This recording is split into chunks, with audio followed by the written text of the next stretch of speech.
मीर तकी मीर की जिंदगी फितना और फसाद में क्यों घिरी रही, कहाँ कहाँ भटकते रहे। हर महाराजा कोशिश करता कि मीर उसके दरबार से वाबस्तगी इख्तियार कर लें। ऐसा क्यों? लखनऊ वालों से नाराजगी की वजह क्या? हामिद मीर का जबरदस्त कॉलम। हामिद मीर अपने कॉलम में लिखते हैं कि जब हर तरफ इंतशार और बेयकीनी के साए लहराते नजर आए तो खुशी मनाना मुश्किल हो जाता है। ईद जैसा त्योहार भी मजबूरियों का हार बन जाता है।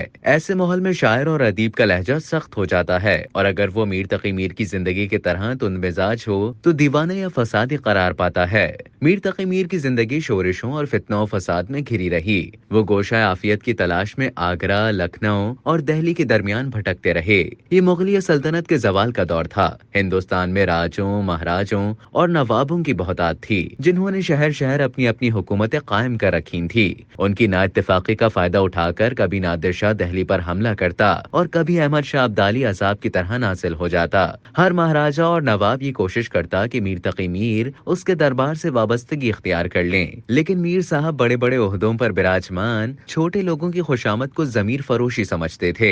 एक दिन लखनऊ में नवाब सादत अली खान की सवारी गुजर रही थी। सवारी जहाँ जहाँ से गुजरती तो रास्ते में बैठे लोग एहतराम में उठ खड़े होते। मीर तकी मीर एक मस्जिद के दरवाजे पर बैठे थे। नवाब साहब की सवारी आई तो मीर साहब के सिवा सब लोग खड़े हो गए। सैयद इंशाउल्लाह खान इंशा उस वक्त नवाब साहब के साथ थे।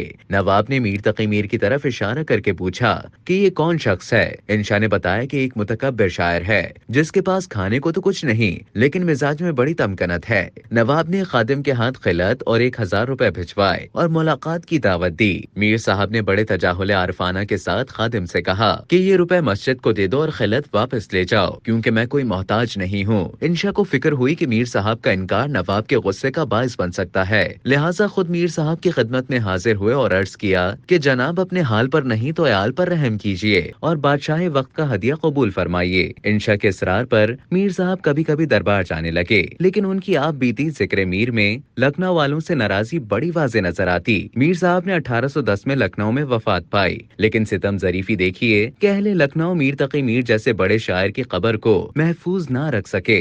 अब लखनऊ में मीर साहब की कब्र तो मौजूद नहीं, लेकिन उर्दू जबान के तमाम बड़े शोरा मीर तकी मीर की शायराना अजमत के गुन गाते हैं। मिर्जा गालिब ने उनके बारे में फरमाया था, मीर के शेर का अहवाल कहूँ क्या गालिब, जिसका दीवान कमज गुलशन कश्मीर नहीं।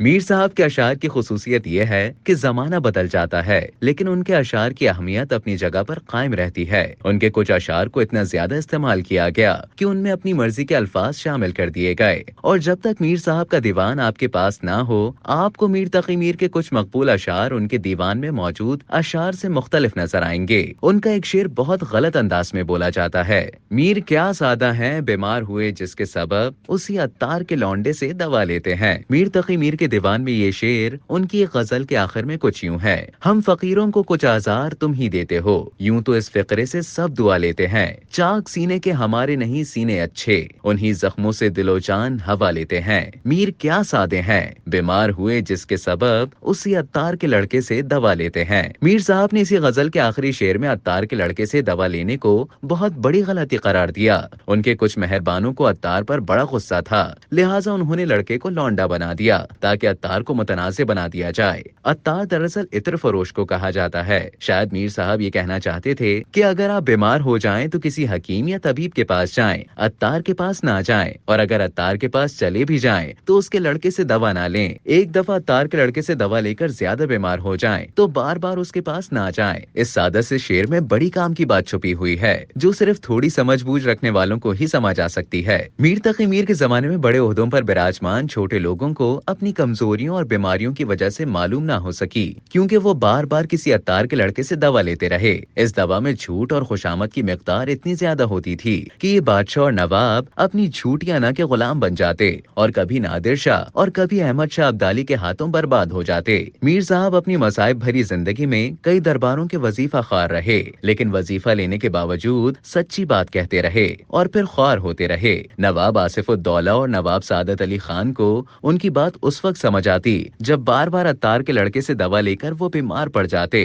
जमाना बदल गया, लेकिन मीर साहब के शेर में जिस अत्तार के लड़के का जिक्र है वो आज भी आपको अपने इर्द गिर्द या फिर किसी न किसी टीवी की स्क्रीन पर नजर आ जाएगा। आज के अत्तार बड़े बाअसर और ताकतवर हैं। उनके अक्सर लड़कों को भी अवामुन्नास लौंडा ही समझते हैं, क्योंकि ये लौंडे लपाड़े अपने झूठ और खुशामद की दवा खिला खिला कर पूरी कौम को बीमार बना रहे हैं। तुन मिजाज इतने हैं कि अपनी दवा पर तनकीद को भी बर्दाश्त नहीं करते। तनकीद पर पाबंदी लगाने के लिए नित नए कवानीन बना रहे हैं, लेकिन ये नहीं जानते कि बहुत जल्द ये सब अत्तार और उनके लड़के तारीख की गर्द में गायब हो जाएंगे और मीर साहब जैसे गुस्ताख शायरों का कलाम सदियों तक जिंदा रहेगा।